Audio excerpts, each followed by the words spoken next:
भगवान महावीर ने कहा है कि मुक्ति मार्ग पर किसी अन्य की सहायता लेकर नहीं चला जाता है।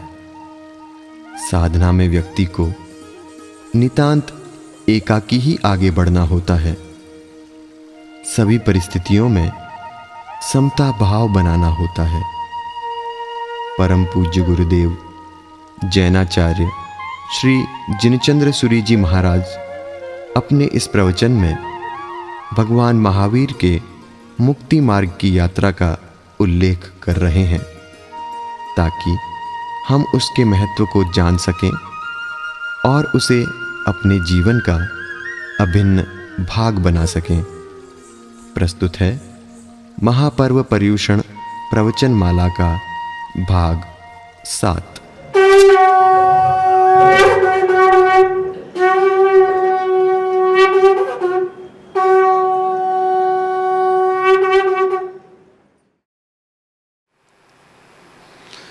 पन्नगे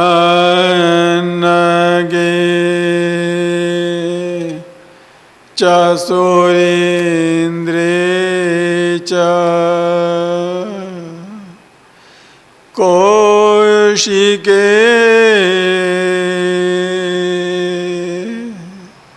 पाद संस्पर्शे निर्विशेष मनस्काय श्री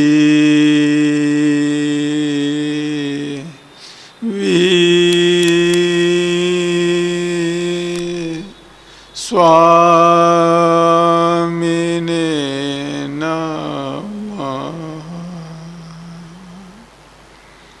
महावीर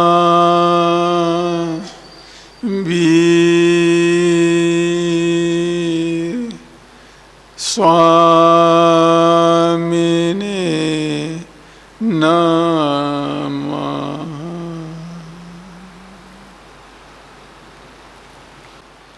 प्रभु का जन्म हुआ। चारों ओर खुशियों का वातावरण बन गया।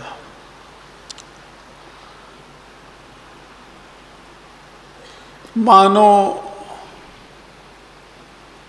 समीर शंख बजा रहा हो।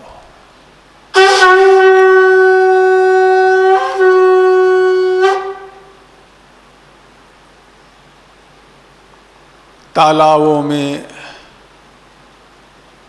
कमल विशेष रूप से खिल रहे हो।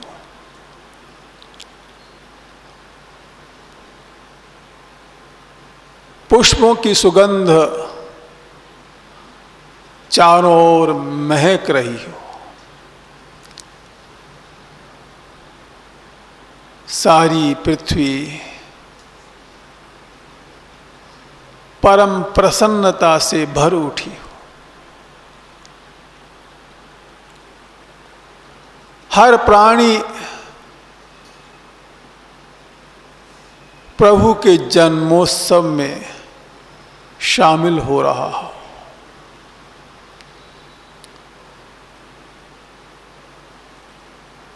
नरक के प्राणी जो सदा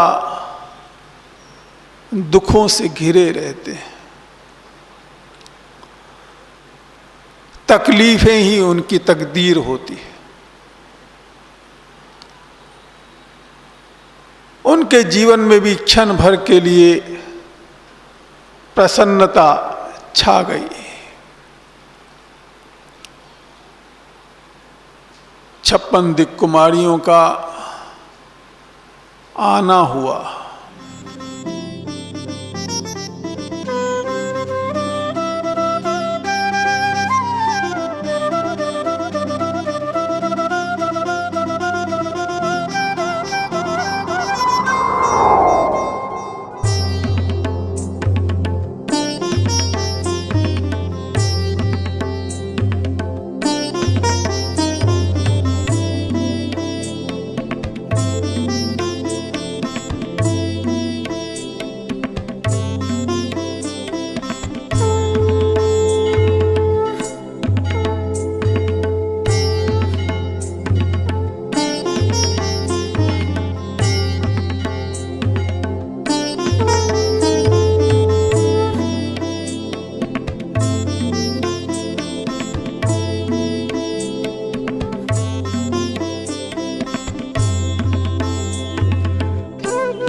विशाल जल राशि को बाल प्रभु सहन कर पाएंगे?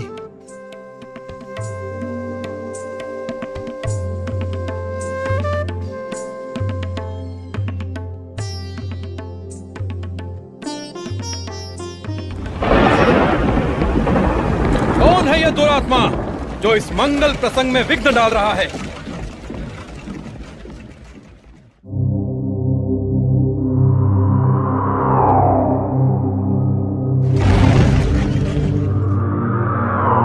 क्षमा कीजिए देवाधिदेव। चलो उत्कृष्ट भक्ति से प्रभु का अभिषेक करें।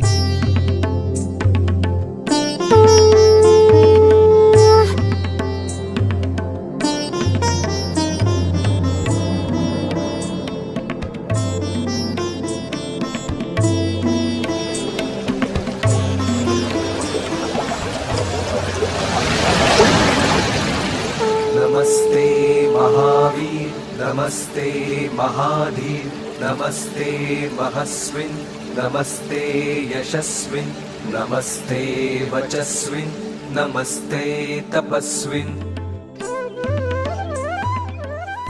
प्रभु, कहाँ आपका अनंत बल, अनंत पुण्य और अनंत शक्ति, और कहाँ मैं तो आपके सामने एक बैल समान हूं।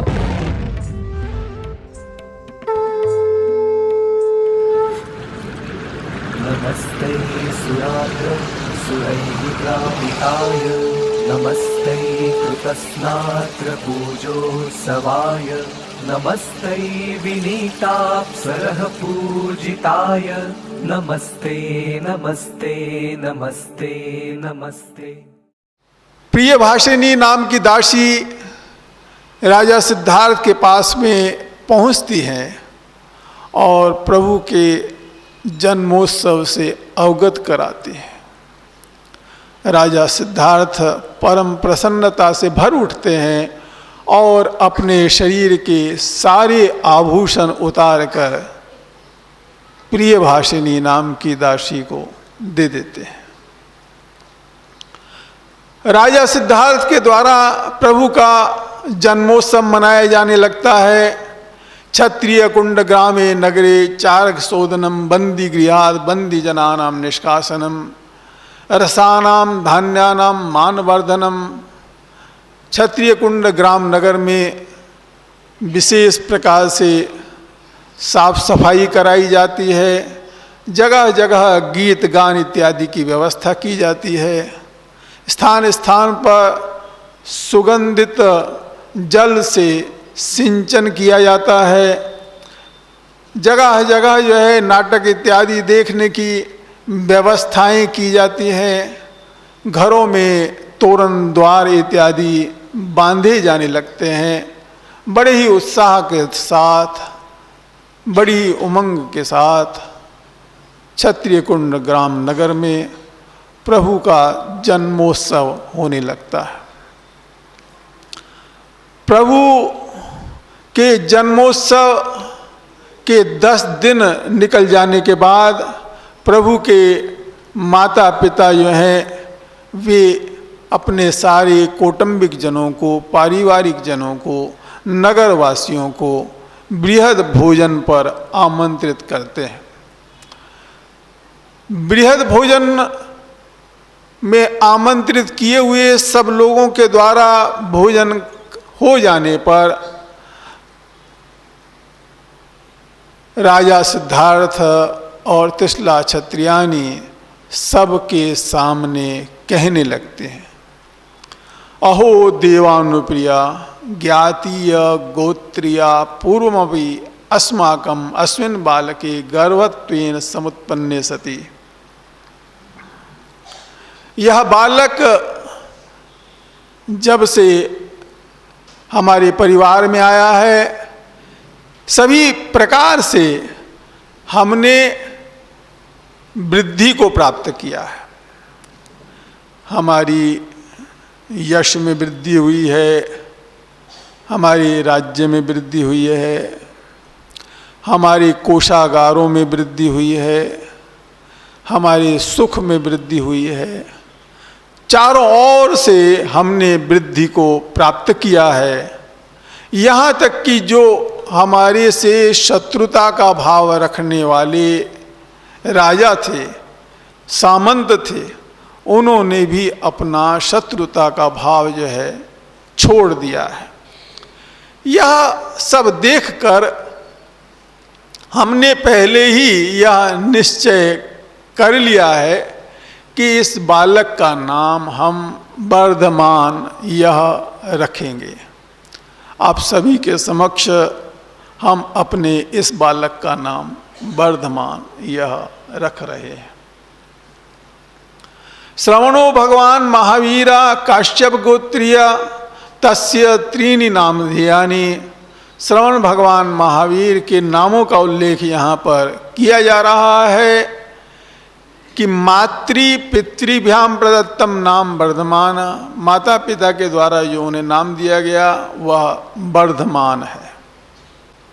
उनमें राग द्वेष का सर्वथा अभाव है, इसलिए उनका एक नाम श्रमण है। अकस्मात् उत्पद्यते तद भयम सिंहादिव्या समुत्पद्यते तद भैरवम।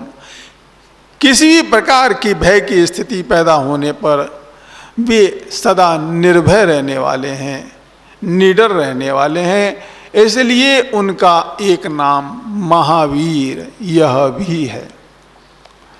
इस तरह से यहाँ पर नामों का उल्लेख किया गया है। वर्धमान राजकुमार 8 वर्ष के हो जाते हैं और 8 वर्ष की अवस्था में वे अन्य राजकुमारों के साथ में अपने उम्र के साथियों के साथ में क्रीड़ा इत्यादि करने के लिए जाते हैं। एक बार वे आम्ल की क्रीड़ा कर रहे थे, उसका वर्णन यहाँ पर किया जा रहा है कि तत्र नगर बाह्ये पिप्पली वृक्षो अस्ति तत्र समस्त बालका एकत्रि भूये धावंती क्रीडंती। नगर के बाहर एक बड़े पीपल का वृक्ष था, वहाँ पर सभी बालक जो है इकट्ठे हो जाते हैं और आम्ल की क्रीड़ा करने लगते हैं। आम्ल की क्रीड़ा का मतलब था कि एक वृक्ष से जो है दौड़ लगाएंगे बालक, और जो बालक जो है जीत जाएगा, यानी जो सबसे आगे जो है पहुंच जाएगा, उस बालक को जो है जो दूसरे बालक होंगे वे अपने कंधे पर उठा करके यहाँ से जो है उन्होंने दौड़ना चालू किया था वहाँ तक जो है लेकर के आएंगे। इस तरह से सब बालक जो है क्रीड़ा कर रहे थे। उसी समय जो है एक राक्षस का आगमन जो है उस आम्ल की क्रीड़ा में हो जाता है और वह भी बालक बन करके उन बालकों के बीच में क्रीड़ा करने लगता है और वह बालक जो है हार जाता है। हार जाने के कारण जो है उसे जो है अपने कंधे पर जो है भगवान महावीर को उठा करके यहाँ से जो है दौड़ना चालू किया था, वहाँ तक ले जाना था। वह राक्षस जो बालक का रूप धारण किए हुए था वह अपने कंधे पर उठा करके प्रभु महावीर को ले जा रहा था और उस समय उसने अपना विकराल रूप बनाना चालू किया। सारे बालक तो बड़े भयभीत हो गए और वे इधर उधर पलायन करने लगे, लेकिन भगवान महावीर निर्भय बने रहे और जैसे ही उन्होंने उस राक्षस पर मुष्टि का प्रहार किया वह राक्षस जो है पुनः अपनी स्वाभाविक अवस्था में आ गया। उस आम्ल की क्रीड़ा में देवताओं के द्वारा जो है उनका नाम महावीर यह रखा गया। लालयेत 5 वर्षाणि 10 वर्षाणि ताड़येत प्राप्ते 16वें वर्षे तो 16 पुत्र मित्रम समाचरेत। अब उनके पाठशाला जाने के स्वरूप को बताया जा रहा है कि वे विद्यालय में पढ़ने के लिए जाते हैं। बड़े ही समारोह पूर्वक राजा सिद्धार्थ एक हाथी पर बैठा करके भगवान महावीर को विद्यालय में ले जा रहे हैं। उसी समय इंद्र अपने ज्ञान से देखते हैं और विचार करने लगते हैं कि अनाध्ययन विद्वांसो निर्द्रव्य परमेश्वरः अनलंकार सुभगा पांतो जोष्मान जिनेश्वरः। जिनके पास में किसी द्रव्य की आवश्यकता नहीं है, फिर भी जो परमेश्वर है, परमेश्वर का मतलब होता है जिसके पास में सबसे ज्यादा ऐश्वर्य है, बिना ऐश्वर्य हुए भी जिनके पास में सबसे ज्यादा ऐश्वर्य है। अनलंकार सुभगा, शरीर पर कोई जो है उनको जो है आभूषण धारण नहीं करना पड़ रहा, फिर भी जो सबसे सौंदर्यवान है। अनध्ययन विद्वांसो, जिन्हें कभी पढ़ाई नहीं करनी पड़ रही, फिर भी वे विद्वानों के भी विद्वान हैं। ऐसे बालक को जो है ये माता पिता मोह से ग्रसित होकर विद्यालय में ले जा रहे हैं। इंद्र एक विद्वान का रूप बना करके उस विद्यालय में पहुंच जाते हैं और वर्धमान राजकुमार से तरह तरह के प्रश्न करने लगते हैं। वर्धमान राजकुमार उनके उत्तर देने लगते हैं और उन उत्तरों को देख करके माता पिता अपनी गलती को स्वीकार करते हैं। जिस तरह से समारोह पूर्वक जो है विद्यालय में पढ़ाने के लिए वर्धमान राजकुमार को लेकर आए थे, उसी तरह से वे अपने घर जो है वर्धमान राजकुमार को वापस ले आते हैं। वर्धमान राजकुमार युवा होते हैं और उनका विवाह जशोदा नाम की कन्या के साथ में कर दिया जाता है। वर्धमान राजकुमार की कन्या का जन्म होता है जिसका नाम प्रियदर्शना यह रखा जाता है।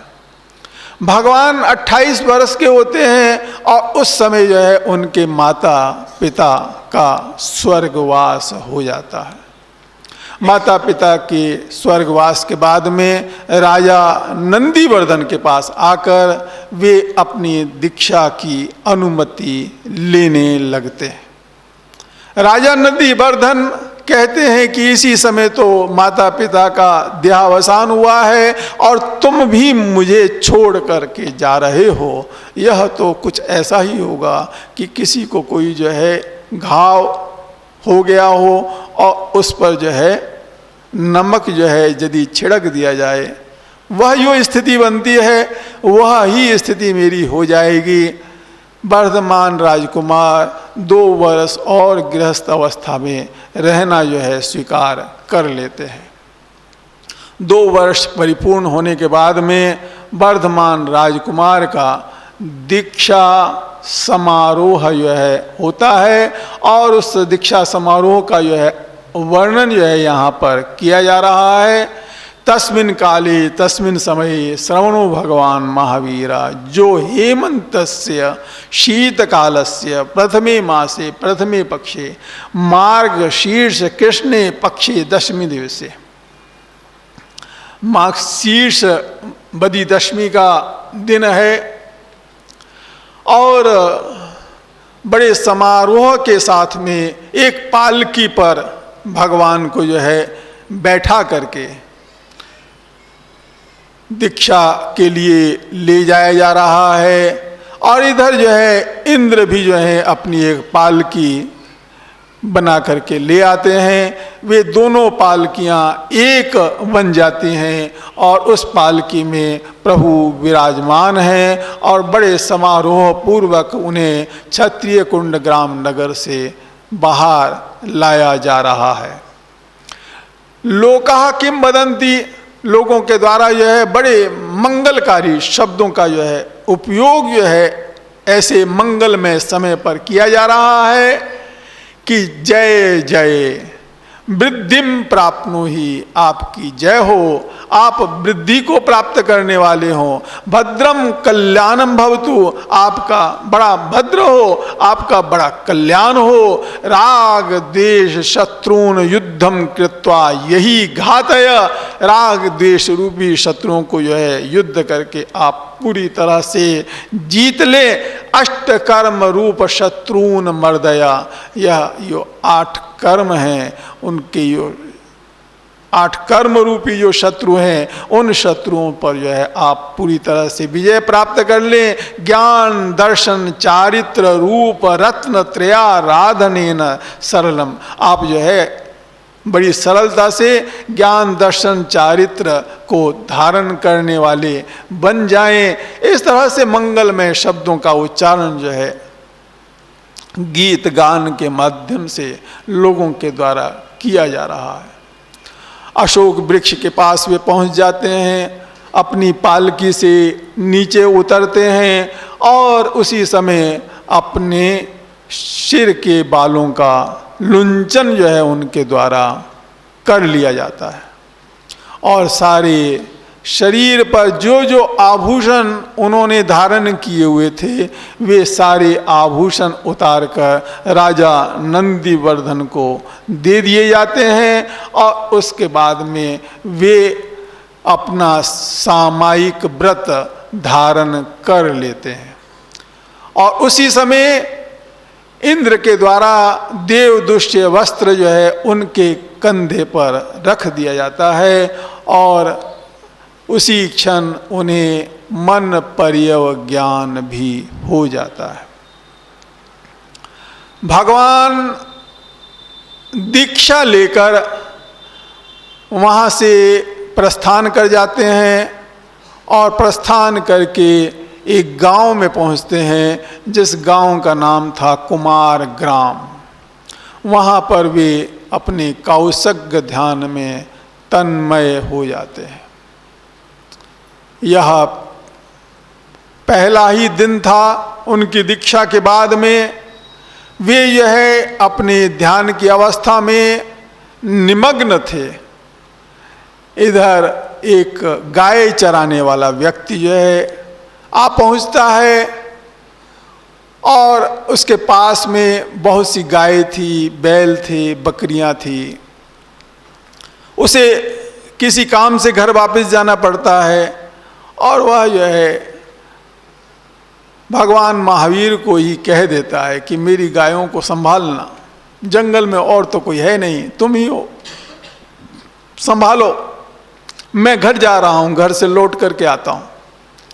यह कह करके जो है वह घर चला जाता है और घर से लौटता है। वहाँ जब पहुँचता है तो देखता है अरे कोई भी गाय दिखाई नहीं दे रही, कोई भी मेरा पशु दिखाई नहीं दे रहा है। तो उसके मन में शंका होने लगती है, भ्रम बनने लगता है कि जरूर यह व्यक्ति जो है बड़ा पाखंडी है, मेरे सारे पशुओं को इसने कहीं पर छिपा दिया है और अब जो है बड़ा भोला भाला बन करके यहाँ पर खड़ा हो गया है। अब वह पूछने लगता है और पूछने के बाद कोई जवाब नहीं आता है तो गुस्सा जो है उसका और बढ़ता चला जाता है। क्रोध उसका निरंतर बढ़ता जा रहा है, बढ़ता जा रहा है, यहाँ तक कि वह ग्वाला जो है मारने पीटने के लिए भी जो है तत्पर होने लगता है। और उसी समय इंद्र का आगमन होता है और उसे जो है मारने पीटने से रोका जाता है। वह ग्वाला जो है अपनी गलती स्वीकार करता है। इधर जो है इंद्र जो है भगवान से निवेदन करते हैं कि मैं आपकी सेवा में सदा रहूँगा। इस तरह के न जाने कैसे कैसे कष्ट जो है आपके जीवन में आते रहेंगे। अभी तो आज पहला ही दिन है, लगातार 12 साल तक आप इसी तरह से साधना पथ पर बढ़ते रहेंगे। कितने कितने कष्टों का सामना आपको करना पड़ेगा, मैं आपकी सदा सेवा करता रहूँगा।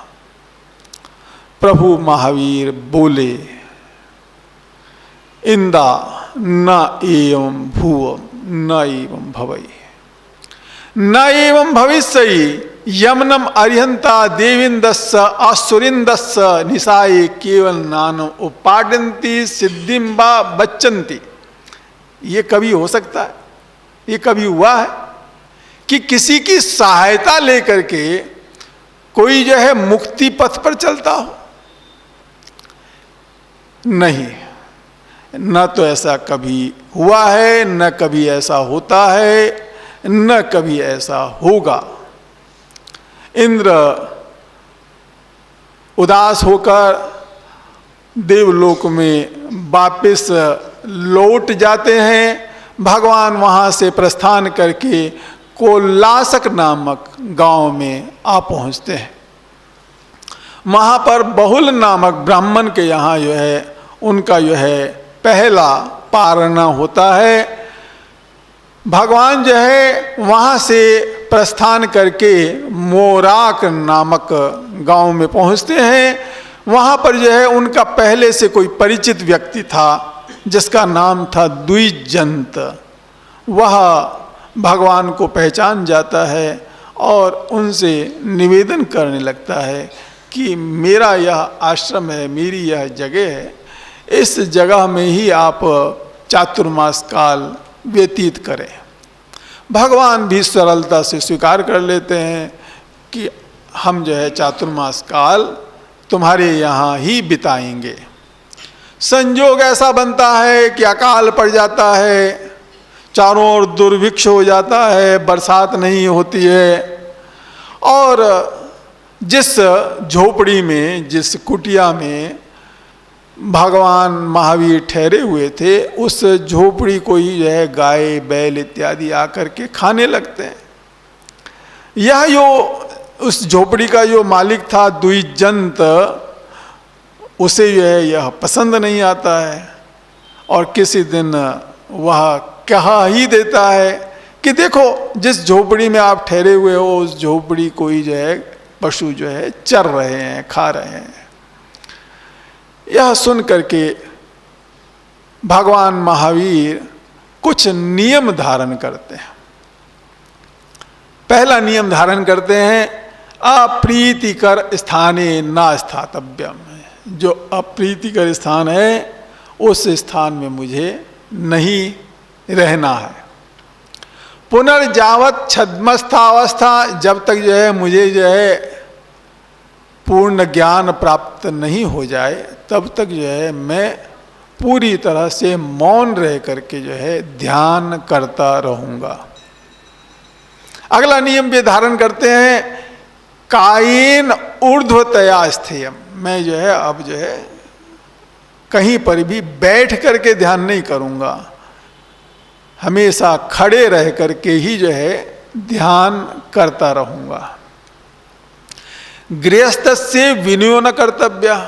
मैं जो है जो भी मेरे पास में आ जाएंगे गृहस्थ इत्यादि होंगे उनकी जी हजूरी मैं नहीं करूंगा। सदा पानी पात्रेन आहारा कर्तव्य। सदा जो है मैं अपने हाथों में ही जो है भोजन लिया करूंगा। इस तरह के नियम लेकर के वे वहां से मोराक से प्रस्थान कर जाते हैं। चातुर्मास काल के 15 दिन व्यतीत हो चुके थे। चातुर्मास के बीच में ही भगवान महावीर वहां से प्रस्थान करके अस्थि ग्राम में आ पहुंचते हैं और वहां पर शूलपानी यक्ष का मंदिर था। उस शूलपानी यक्ष के मंदिर में पहुंच जाते हैं। लोगों के द्वारा उन्हें बहुत मना किया जाता है कि यह स्थान जो है आपके ठहरने लायक नहीं है। यह शूलपानी यक्ष जो है बड़ा दुष्ट स्वभाव का है, बड़ा कठोर है और इस शूलपानी यक्ष के द्वारा दी गई तकलीफों से हम भली भांति परिचित हैं। घटना कुछ इस प्रकार की रही है कि एक बैल था और उसकी सार संभाल के लिए बैल के मालिक ने पैसे धन जो है गांव वालों को दिया था, और गांव वालों ने बैल की सार संभाल के लिए जो है उस धन का उपयोग नहीं किया, और वह बैल मर गया। मरने के बाद में वह शूलपानी यक्ष जो है बन जाता है और गांव वालों को तरह तरह के कष्ट देने लगता है। तो गांव के लोग जो हैं भगवान से निवेदन करते हैं कि यह स्थान आपके ठहरने लायक नहीं है, हम किसी दूसरे स्थान पर आपके ठहरने की व्यवस्था कर देते हैं। लेकिन भगवान ने तो मौन व्रत ले लिया था और उसी शूलपानी यक्ष के मंदिर में वे रहने लग जाते हैं। शूलपानी प्रकट होता है और तरह तरह से कष्ट जो है भगवान महावीर को वह देने लगता है। गज रूपम कृत्वा उल्लालयामास, हाथी का रूप बना करके जैसे कोई गेंद को उछाल रहा हो, ऐसे जो है वह भगवान महावीर को उछाल रहा है। छुरीम निष्कासे भापयामास, और वह छुरी निकाल करके, चक्कू निकाल करके जो है भगवान को भयभीत कर रहा है। सर्प रूपेण ददंस, सांप का रूप बना करके जो है वह उन्हें जो है डंस रहा है। उनके कानों में, उनके नाक में, उनके दांतों में, उनके नाखों में, नाखूनों में, उनके आँखों में तरह तरह से यह चुभन पैदा करके कष्ट दे रहा है। लेकिन फिर भी वे अपने ध्यान में निरंतरता से निमग्न हैं, समता के साथ अपने ध्यान की यात्रा को आगे और आगे बढ़ाते चले आ रहे हैं। अंततः शूलपानी यक्ष पराजित हो जाते हैं और भगवान महावीर अपनी ध्यान साधना को आगे बढ़ाते रहते हैं। 1 वर्ष मासीन अधिकम जावत देवदुष्य वस्त्रधारी आसीत, भगवान जो है 13 महीने तक जो है वस्त्रधारी रहे और उसके बाद जो है वे वस्त्र रहित हो जाते हैं। उसका वर्णन भी यहाँ पर किया जा रहा है कि सिद्धार्थस्य राज्ञा मित्र ब्राह्मणा सोम भट्टा एकः यदा स्वामिना संवत्सरिकम दानम दत्तम। भगवान जब क्षत्रिय कुंड ग्राम नगर में रह रहे थे और उनके द्वारा प्रचुर दान दिया जा रहा था, लेकिन एक व्यक्ति बड़ा ही अभाग्यशाली था। उसी समय वह परदेश में व्यापार करने के लिए गया हुआ था। व्यापार में भी उसे कुछ मिला मिलाया नहीं और यहाँ क्षत्रिय कुंड ग्राम नगर का भी जो है लाभ जो है उसे मिल नहीं पाया। जब वह लौटा तब तक जो है भगवान दीक्षा ले चुके थे। अब उसकी पत्नी कहने लगी कि ऐसे समय में तुम लौटे हो, न तो कुछ धन कमा करके आए हो और जब यहाँ पर धन बरस रहा था तब तुम यहाँ पर थे नहीं। खैर अब भी कुछ नहीं बिगड़ा है, भगवान के पास में कुछ भी नहीं है, लेकिन फिर भी तुम भगवान के पास जाओ। और यह मैं इसलिए कह रही हूं कि नदी कितनी ही सूखी हुई क्यों ना हो, उसको यदि खोदा जाए तो उसमें से पानी मिल ही जाता है। और यह रेगिस्तान की भूमि, उसमें जो है ऊपर ऊपर से कितना ही पानी क्यों ना दिखता रहे, फिर भी कितना ही खोद लो पानी नहीं मिलता है। तुम भगवान के पास जाओ, जरूर तुम्हें जो है तुम्हारी गरीबी से छुटकारा मिल जाएगा। अपने पत्नी के आग्रह पर सोमभट्ट जो है भगवान के पीछे पीछे पीछे चलने लगा। एक दिन भगवान से निवेदन किया और भगवान ने जो है अपना जो वस्त्र था अपने कंधे पर जो रखा हुआ था उसका आधा टुकड़ा जो है उस सोमभट्ट को दे दिया। सोमभट्ट लेकर के बाजार में गया। दुकानदार ने कहा कि अरे आधा लेकर के आया है, आधा टुकड़ा और लेकर के आ, तुझे 1 लाख स्वर्ण दिनार मैं दे दूंगा, सोने की मोहरें दे दूंगा। अब लोभ सोमभट्ट को घेर लेता है और वह फिर वापस जो है भगवान के पीछे पीछे चलने लगता है। और घटना ऐसी घटती है कि वह आधा टुकड़ा भी हवा से जो है उड़ करके किसी पेड़ में जाकर के फंस जाता है। सोमभट्ट जो है उसे उठा लेता है और उठा करके जो है बाजार में आकर के बेच देता है। इस तरह से भगवान 13 महीने के बाद में निर्वस्त्र हो जाते हैं। महावीर स्वामिना प्रथमं पारणम कांस्य पात्र संजाता सपात्र दर्शिता। भगवान का पहला पारना जो है कांसे के पात्र में होता है और उसके बाद में वे अपने हाथों में ही जो है भोजन करने लगते हैं। भगवान कनकखल में आते हैं और वहाँ पर चंड कौशिक सर्प को बोध देते हैं। भगवान जो है अपना दूसरा चातुर्मास राजगिरी नगरी के नालंद पाटक में करते हैं। धर्माचार्य तपः प्रभावा दह्यताम उपनंद गृहम, वहाँ पर जो है गौशाले का जो है आगमन हो जाता है और गौशाला जो है वह उनके पारने की महिमा को देख करके भगवान के साथ में जो है रहने लग जाता है। भगवान जो है चौरा नाम की नगरी में आते हैं। वहाँ पर जो है भगवान को चोर समझ करके और भगवान के साथ में जो गौशाला था उसको भी चोर समझ करके लोगों के द्वारा उन्हें कुएं में डाल दिया जाता है।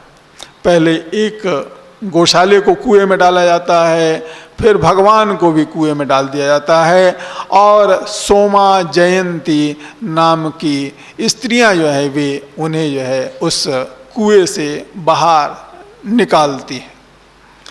भगवान भद्रिका नगरी में आते हैं और वहाँ पर जो है 5 माह चातुर्मास काल जो है वे व्यतीत करते हैं। वहाँ पर जो है गौशाला उनसे अलग हो जाता है। अलग होकर के बड़ी तकलीफ़ें पाने लगता है और 6 महीने के बाद में फिर वापस जो है भगवान के साथ में रहने लगता है। भगवान आलम्बिका में आते हैं और वहाँ पर भी जो है उनके द्वारा चातुर्मास काल व्यतीत किया जाता है। भगवान फिर अनार्य देश में आते हैं और वहाँ पर भी वे अपना चातुर्मास काल साधना में व्यतीत करते हैं। भगवान राजगिरी नगरी में आते हैं और वहाँ पर भी जो है उनके द्वारा जो है चातुर्मास काल जो है व्यतीत किया जाता है। भगवान जो है वहाँ से प्रस्थान करके कूर्म नामक गांव में आ पहुँचते हैं और वहाँ पर वेश्यायन ऋषि जो है तपश्चर्या कर रहा था और उसकी तपश्चर्या को देख करके गौशाला वेश्यायन ऋषि की मजाक करने लगता है। वेश्यायन ऋषि क्रुद्ध होते हैं और तेजोलेश्या जो है उस पर छोड़ देते हैं। किसी तरह से उसका तेजोलेश्या से बचाव हो जाता है, लेकिन अब गौशाले को जिद चढ़ जाती है कि मुझे तेजोलेश्या सीखनी है और वह उस दिशा में आगे बढ़ने लगता है। भगवान पेडाल ग्राम में आते हैं। वहाँ पर जो है उन पर जो है संगम देव के द्वारा जो है अनेक उपसर्ग किए जाते हैं। एक रात में 20 उपसर्ग उन पर किए जाते हैं। उन पर धूल की वृष्टि की जाने लगती है। हाथियों का रूप बना करके उन्हें जो है उछाला जाता है। राक्षस का रूप बना करके उन्हें भयभीत किया जाता है। पैरों के बीच में अग्नि जला करके खीर पकाई जाती है। इस तरह से तरह तरह के कष्ट जो हैं भगवान महावीर को दिए जाने लगते हैं और ऐसे कष्ट 1 दिन नहीं, 2 दिन नहीं, 1 महीना नहीं, 2 महीना नहीं, लगातार संगम देव के द्वारा 6 महीने तक ऐसे कष्ट दिए जाते हैं। भगवान 6 महीने तक निराहार रहते हैं और उन कष्टों के रहते हुए भी अपनी साधना को निरंतरता से बनाए रखते हैं। अंततः संगम देव पराजित हो जाते हैं, क्षमा याचना करने लगते हैं। 6 महीने के बाद में वे अन्न ग्रहण करते हैं। उसके बाद में अगला चातुर्मास काल भगवान वैशाली नगरी में व्यतीत करते हैं और वैशाली नगरी के बाद में भगवान आते हैं कौशाम्बी नगरी में। कौशाम्बी नगरी में भगवान के द्वारा एक नियम लिया जाता है कि कोई राजा की कन्या होगी और उसके पैरों में बेड़ियां बंधी हुई होंगी, उसके माथे पर कोई बाल नहीं होगा और वह कुछ रो रही होगी, आंखों से आंसुओं की धारा बह रही होगी और दरवाजे पर एक पैर आगे और एक पैर पीछे करके खड़ी हुई होगी। ऐसी स्थिति में किसी कन्या के द्वारा मुझे भोजन प्राप्त होगा तो ही मैं भोजन प्राप्त करूंगा। ऐसा कठोर नियम जो है भगवान महावीर के द्वारा ले लिया जाता है। घटना कुछ इस तरह की होने लग जाती है कि चंपा नगरी का शतानिक राजा हार जाता है और शतानिक की पत्नी जो है,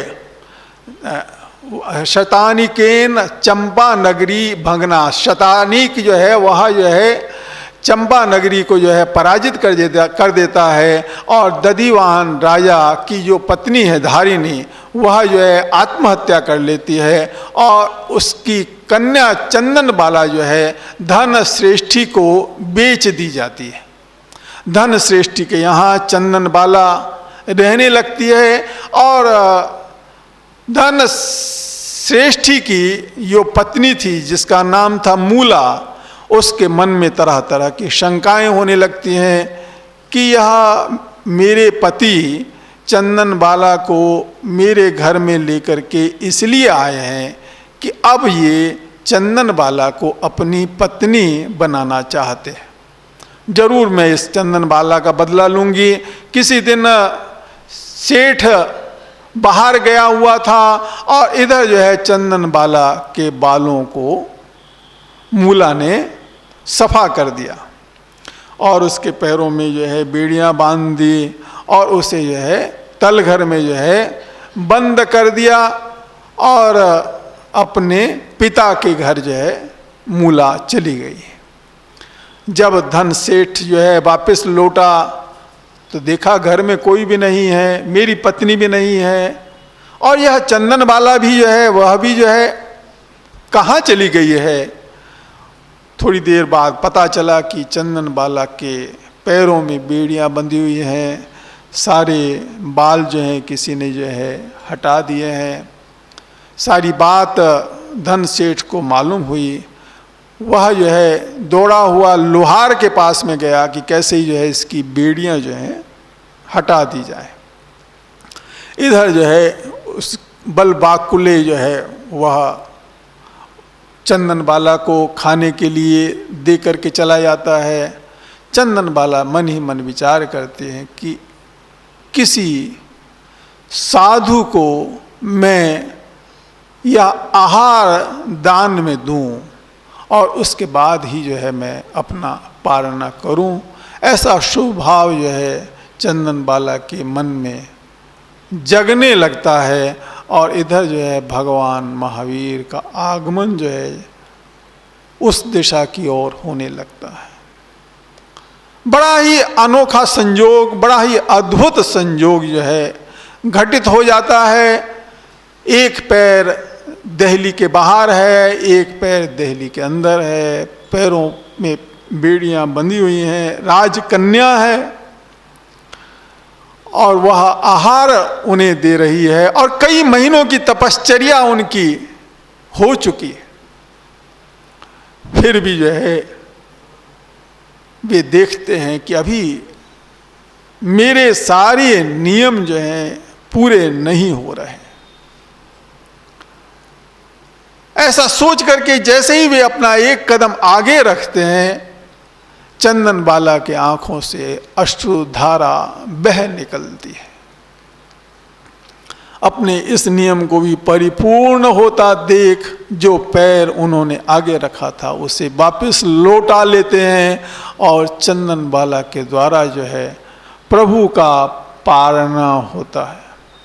पंचभी दिनई ऊनम, 6 महीने में केवल 5 दिन बाकी रहे थे। ऐसी अवस्था में जो है भगवान का पारना चंदन बाला के द्वारा जो है होता है। भगवान जो है वहाँ से प्रस्थान करते हैं और सन्मानिक ग्रामे बही कायोत्सर्गम स्थितस्य, सन्मानिक नामक गांव में जो है वे कौसग्य ध्यान कर रहे थे और वहाँ पर जो है उनके कानों में जो है एक ग्वाले के द्वारा कीले ठोके जाते हैं। यो त्रिपृष्ठ के भाव में उन्होंने कर्म बांधे थे, वे कर्म जो है अब जाकर के जो है उनसे छुटकारा पाते हैं। वे समता के साथ में इस कष्ट का सामना करते हैं और अपने कर्म के बंधनों से छुटकारा प्राप्त कर लेते हैं।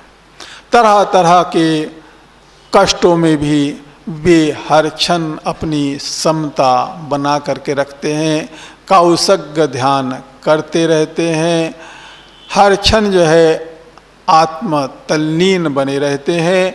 भगवान भारंड पक्षी अप्रमादी, भारंड पक्षी के समान सदा अप्रमत्त बने रहते हैं। सिंहवत शूरा, शेर के समान जो है वे शूर बने रहते हैं। समुद्रवत गंभीरा, समुद्र के समान सदा गंभीर बने रहते हैं। चंद्रवत सौम्या, चंद्रमा के समान वे सौम्य बने रहते हैं। इस तरह से उनकी यह संयम यात्रा आगे बढ़ती रहती है। भगवान के तपश्चर्या काल का भी यहाँ पर संक्षेप में वर्णन किया गया है कि भगवान ने 6 महीने की तपश्चर्या एक बार की, एक बार जो है 5 दिन कम 6 महीने की तपश्चर्या की, 9 बार जो है उन्होंने 4-4 महीने की तपश्चर्या की और कुल 12 वर्ष 6 महीने और 15 दिन तक जो है वे साधना काल में व्यतीत करते हैं। बैशाख सित दशम्याम, बैसाख सुदी दशमी का दिन आ जाता है। ऋजुवालिका नदी का किनारा है। भगवान गोदोही का आसन में ध्यान अवस्था में तन्मय है। उनके द्वारा यह है ध्यान की निरंतरता आगे बढ़ते बढ़ते उन्हें केवल ज्ञान, केवल दर्शन की प्राप्ति हो जाती है। भगवान सर्वदर्शी बन जाते हैं। देवताओं के द्वारा धर्म सभा का आयोजन होता है, लेकिन कोई भी उनके बताए मार्ग पर नहीं चलता है। भगवान उस ऋजुवालिका नदी से उसी रात्रि प्रस्थान कर देते हैं और प्रस्थान करके पावापुरी नगरी में आ पहुँचते हैं। पावापुरी नगरी में सोमिल नामक ब्राह्मण के यहाँ एक बड़े यज्ञ का समारोह हो रहा था। सब दिशाओं के बड़े ही विद्वान 11 विद्वान वहाँ पर आए हुए थे और भगवान के द्वारा जो है उन सब को जो है प्रतिबुद्ध किया जाता है और भगवान के द्वारा चतुर्वेद संघ की स्थापना की जाती है। उनके द्वारा जो है 11 गणधरों की स्थापना की जाती है। तस्मिन् काले तस्मिन् समय श्रमण गृहीत दीक्षस्य भगवतो महावीरस्य अस्थि ग्राम निश्रायाम शूलपाणी यक्षस्य देवगृह प्रथमा चातुर्मासी अभूत। भगवान महावीर का शूलपाणी यक्ष के मंदिर में जो है पहला चातुर्मास काल जो है व्यतीत किया जाता है। भगवान के द्वारा जो है चंपा नगरी में 3 चातुर्मास काल व्यतीत किए जाते हैं। विशाला नगरी में भगवान के द्वारा 12 चातुर्मास काल व्यतीत किए जाते हैं। राजगिरी नगरी में भगवान के द्वारा 14 चातुर्मास काल व्यतीत किए जाते हैं। मिथिला नगरी में भगवान 6 चातुर्मास काल करते हैं। भद्रिका नगरी में उनके द्वारा 2 चातुर्मास काल व्यतीत किए जाते हैं। आलंबिका नगरी में उनके द्वारा 1 चातुर्मास काल व्यतीत किया जाता है। श्रावस्ती नगरी में उनके द्वारा 1 चातुर्मास काल व्यतीत किया जाता है। अनार्य देश में वे 1 चातुर्मास काल व्यतीत करते हैं और वे अपना अब अंतिम चातुर्मास काल व्यतीत कर रहे हैं और उसका वर्णन जो है यहाँ पर शुरू होने जा रहा है। 24तमायां चातुर्मास्यां वर्षा रात्रे हस्तिपालस्य राज्ञा जीर्ण राजसभायां, हस्तिपाल राजा की पुरानी कोई जीर्ण शीर्ण राजसभा थी जिसे छोड़ करके हस्तिपाल ने दूसरी नई राजसभा का निर्माण कर लिया था। उस जीर्ण शीर्ण राजसभा में भगवान महावीर के द्वारा आखिरी चातुर्मास काल पावापुरी नगरी में व्यतीत किया जा रहा है। कार्तिक बदी अमावस्या का दिन आ चुका है और उसमें स्वाति के नक्षत्र का संयोग बन चुका है। ऐसी अवस्था में भगवान निर्वाण की अवस्था प्राप्त कर लेते हैं। भगवान का निर्वाण हुआ उस समय गौतम स्वामी वहाँ पर नहीं थे, जो उनके साथ सदा छाया की तरह से रहे, उनके साथ ही हमेशा रहा करते थे, वे ही उनसे उस निर्वाण के समय में दूर रहे। देव शर्मा के यहाँ वे गए हुए थे, भगवान ने ही उन्हें जो है वहाँ पर भेजा था। जब वे वहाँ से लौट रहे थे तब उन्हें जो है लोगों के द्वारा पता चलता है कि भगवान का निर्वाण हो चुका है। बड़ा धक्का लगता है कि जिनके साथ हमेशा मैं रहा और आखिरी समय जो है मैं उनके पास में नहीं रह पाया। आखिरी समय में ही उन्होंने मुझे अपने से दूर कर दिया। वे प्रतिबुद्ध होते हैं, भीतर की सजगता मुखर हो उठती है कि अरे यह जो मोह का बंधन मैंने अपने भीतर बांधा हुआ था, प्रभु उस मोह के बंधन को तोड़ने के लिए ही मेरे को यह आदेश दे चुके थे। उसी समय गणधर गौतम को भी केवल ज्ञान, केवल दर्शन की प्राप्ति हो जाती है। प्रभु महावीर के चरणों में न जाने कितने ही शिष्य जो है रह करके केवल ज्ञान, केवल दर्शन को प्राप्त करते हैं, लेकिन जो उनके सबसे प्रमुख शिष्य थे वे ही जो है केवल ज्ञान, केवल दर्शन को भगवान के रहते हुए प्राप्त नहीं कर पाते हैं। भगवान के निर्वाण का समाचार राजा नंदीवर्धन के पास में आता है। सुदर्शना जो उनकी बहन रही थी, उन्हें भी इस समाचार से अवगत किया जाता है। सुदर्शना राजा नंदीवर्धन के पास में आते हैं और राजा नंदीवर्धन का शोक निवारण करने लगती है। भगवान के परिवार का भी यहाँ पर संक्षेप में वर्णन किया जा रहा है कि महावीरस्य इंद्रभूति प्रमुखा 14 सहस्र संख्या का उत्कृष्टा साधुनाम संपदा आसीत। भगवान महावीर के 14,000 साधु थे।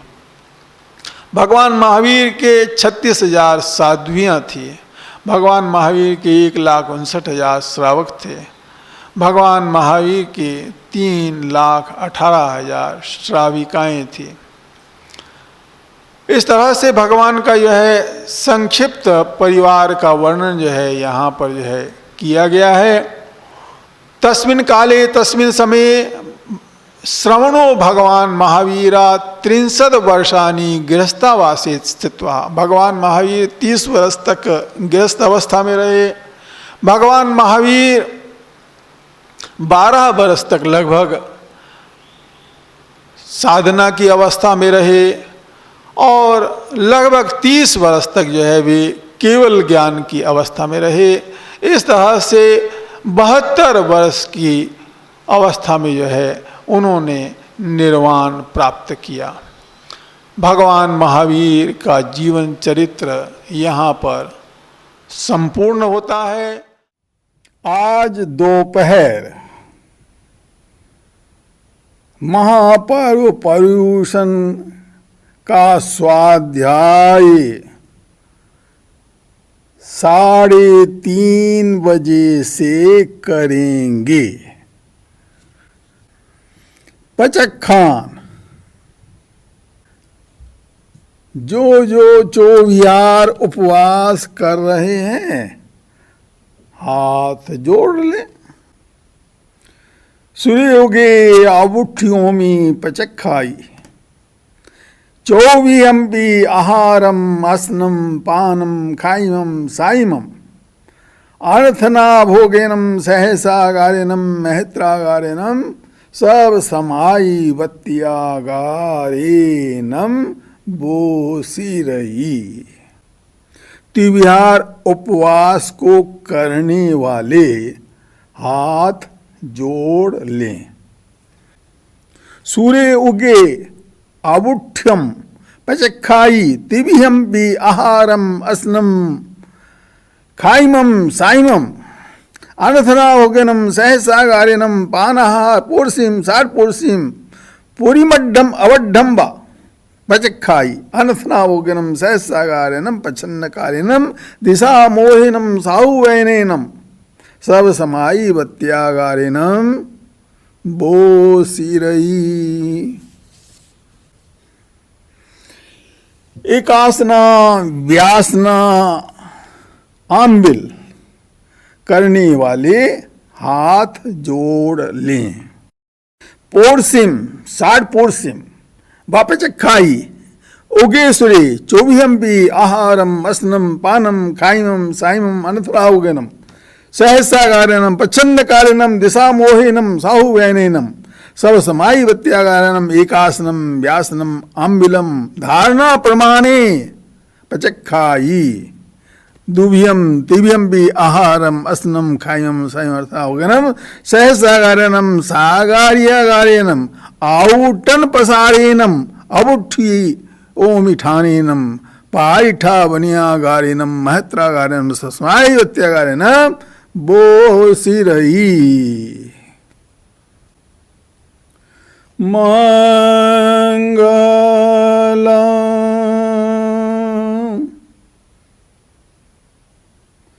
भगवान वीरो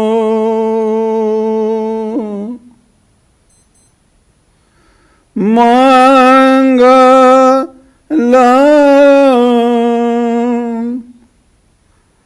गौतमो प्रभु मंगलम स्थूल भद्राद्या जैनो धर्मोस्तु मंगलम।